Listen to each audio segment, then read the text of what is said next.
बच्चे, महिलाओं और बुजुर्गों की सोचिए, उनकी सांसें घुट रही हैं।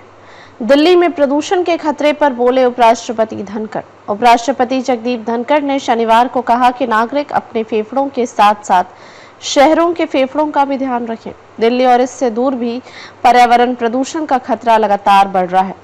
ब्रोंकॉन 2025 का उद्घाटन करते हुए उपराष्ट्रपति ने कहा कि अथर्ववेद में भी कहा गया है कि तकनीक का सटीक प्रयोग जीवन को सरल और सार्थक बनाता है। श्वास से ही जीवन है, लेकिन वो स्वच्छंद होनी चाहिए।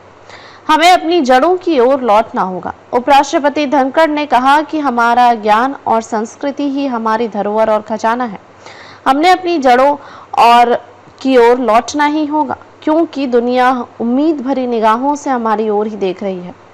दुनिया हमारे प्राचीन ज्ञान और तकनीक की ओर लौट रही है। योग, पाक कला और आयुर्वेद इनमें से एक है, क्योंकि ये सब तार्किक और समाधान से परे हैं।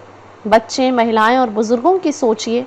उन्होंने कहा कि महानगरों को मेडिकल सुविधाओं से युक्त कर देना ही समाधान नहीं है, जिला स्तर पर सुविधाएं बढ़ानी होगी। आप औद्योगिक इलाकों में रहने वाले बच्चे, महिलाएं और बुजुर्गों की सोचिए। पराली जलने और औद्योगिक प्रदूषण से उनकी सांसें घुट रही हैं।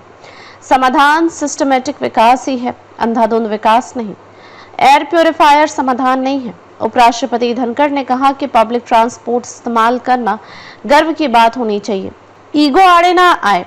आज हमारे जल स्रोत तो बंद हो गए हैं क्योंकि उपेक्षित हैं। कभी उनकी पूजा होती थी। एयर प्योरीफायर समाधान नहीं, बल्कि प्रकृति संरक्षण में ही कई समाधान है, लेकिन हम सिर्फ तकनीक पर निर्भर हो गए हैं। ये हमारे घर, दफ्तर, वर्क प्लेस में गहरे बैठ गई है। सब साफ हवा में आसानी से सांस लें, इसका इंतजाम होना चाहिए।